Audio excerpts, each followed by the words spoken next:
Dear friends, welcome back to my channel. இன்றைக்கி என்ன பார்க்க போகிறோன்னா, குழந்தைங்க வந்து ரொம்ப ஒல்லியாக இருக்காங்க, ஃபேட் ஆக மாட்டுறாங்க, ரொம்ப வீக்காக இருக்காங்க, ஸ்ட்ரென்த்தாக இல்லை அப்படின்றவங்க தயவு செய்து இதை கொடுங்க. இது ஒரு நல்ல ரிசல்ட்டு உங்களுக்கு தெரியும். இதுக்கு தேவையான பொருட்கள் பார்த்திங்கன்னா, பச்சை பயிறு நீங்கள் நைட்டே ஊற வச்சிடணும். ஒரு 8 ஹவர்ஸ்னாச்சும் அது ஊறணும். ஊறின பிறகு நல்லா வேக வச்சுருக்கேன். நான் வேக வச்சு எடுத்துக்கணும். 50 மில்லி எடுத்திருக்கேன்.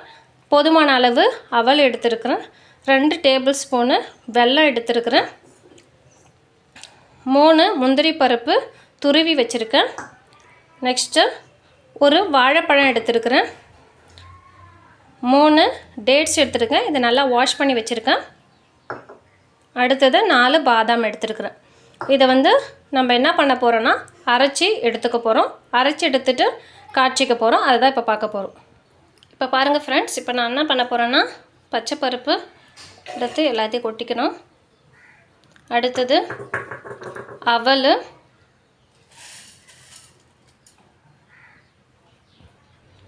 அடுத்து வாழைப்பழம்,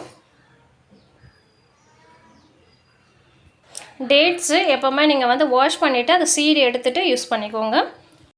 நெக்ஸ்ட்டு பாதாம் எப்போவுமே வந்து நான் தட்டி போட்டுக்குவோம். அப்படியே நீங்கள் அரைச்சிங்கன்னா அது வந்து முழுசாகவே இருக்கும். இங்கே பாருங்கள், பாதாம் வந்து இது மாதிரி நல்லா இந்த தோல் எடுக்கணும் அவசியம் கிடையாது. இது மாதிரி தட்டி போட்டுக்கோங்க. அடுத்து பாருங்கள், நான் 200 ml பால் எடுத்திருக்கேன். அதை நீங்கள் ஊற்றிக்கணும். நான் பாதி தான் ஊற்றிருக்கேன். நான் லாஸ்ட்டாக அரைச்சிட்டு நான் அடுப்பில் வச்சு கலக்கும்போது கொஞ்சம் யூஸ் பண்ணிக்கலாம். இங்கே பாருங்கள் ஃப்ரெண்ட்ஸ், இப்போ அரைச்சி எடுத்துகிட்டு நான் பவுலில் மாற்றிக்கிறேன். இங்கே பாருங்கள் ஃப்ரெண்ட்ஸ், நான் மாற்றிட்டேன். இப்போ நீங்கள் வந்து இது வந்து நீங்கள் கொதிக்க வைக்காமலே நீங்கள் கொடுத்தாலும் ஓகே, இல்லைனா நீங்கள் கொதிக்க வச்சாலும் இன்னும் கொஞ்சம் டேஸ்ட்டு கொடுக்கும். சரிங்களா? இப்போ நம்ம மீதி பால் இருக்குது, அந்த பாலை இதில் ஆட் பண்ணிவிட்டு இதெல்லாம் நம்ம கொதிக்க வச்சுக்கலாம். இங்கே பாருங்கள் ஃப்ரெண்ட்ஸ், இப்படி வச்சுட்டு நீங்கள் என்ன பண்ணணும்னா, இதை கிண்டி விட்டுட்டே இருக்கணும். சரிங்களா? இங்கே பாருங்கள் ஃப்ரெண்ட்ஸ், இப்போ கொதிக்க ஆரம்பிச்சிடுச்சு. இப்போ கொதிக்கும் போது நீங்கள் என்ன பண்ணணும்னா, நம்ம ஏற்கனவே முந்திரி பருப்பு வச்சுருக்கோம் இல்லைங்களா, அதை நம்ம போடணும். இப்போ முந்திரி பருப்பை ஆட் பண்ணிக்கணும். இதை என்ன பண்ணணும்னா, நீங்கள் கிண்டி விட்டுட்டே இருக்கணும், இல்லைனா அடி பிடிச்சிரும். ஓகேங்களா? போட்டு கிண்டிட்டு அடுத்தது கொதிக்க வந்துடுச்சு. இப்போ நீங்கள் வெல்லத்தை ஆட் பண்ணுங்கள். இங்கே பாருங்கள், வெல்லம் ஆட் பண்ணிவிட்டேன். இப்போ நீங்கள் என்ன பண்ணணும்னா, நல்லா கொதிக்க விடணும். இங்கே பாருங்கள் ஃப்ரெண்ட்ஸ், இப்போ நல்லா கொதிச்சிடுச்சு. நல்ல ஒரு ஃப்ளேவர் ஸ்மெல் வருது. இங்கே பாருங்கள் ஃப்ரெண்ட்ஸ், இப்போ நல்லா கொதிக்குது. ஓகேங்களா? இப்போ நீங்கள் வேணுன்னா மில்க் கொஞ்சம் ஆட் பண்ணிக்கலாம். இந்த கன்சிஸ்டன்சி தான் என்னுடைய குழந்தை சாப்பிடும், அதனால் நான் இதை எடுத்துருக்கேன்.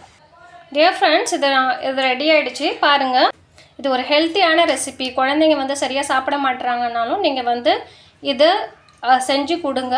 நல்ல ஒரு டேஸ்ட்டாகவும் இருக்கும். நல்ல ஹெல்த்தியான ஒரு இது குழந்தைங்க வந்து கொழுன்னு ஆவாங்க.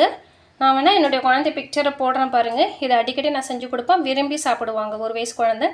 இது வந்து நீங்கள் 6 மாதம் இல்லை 8 மாதத்துலேருந்தே நீங்கள் வந்து ஒரு 10 வயசு குழந்தை வரைக்கும் கூட கொடுக்கலாம். பெரியவங்களும் சாப்பிட்லாம். ஏன்னா அந்த அளவுக்கு ஒரு ஹெல்த்தியான ஒரு ரெசிபி இது. ப்ளீஸ் நீங்கள் இதை யூஸ் பண்ணி பாருங்கள், குழந்தைங்களுக்கு செஞ்சு கொடுங்க. தேங்க்யூ.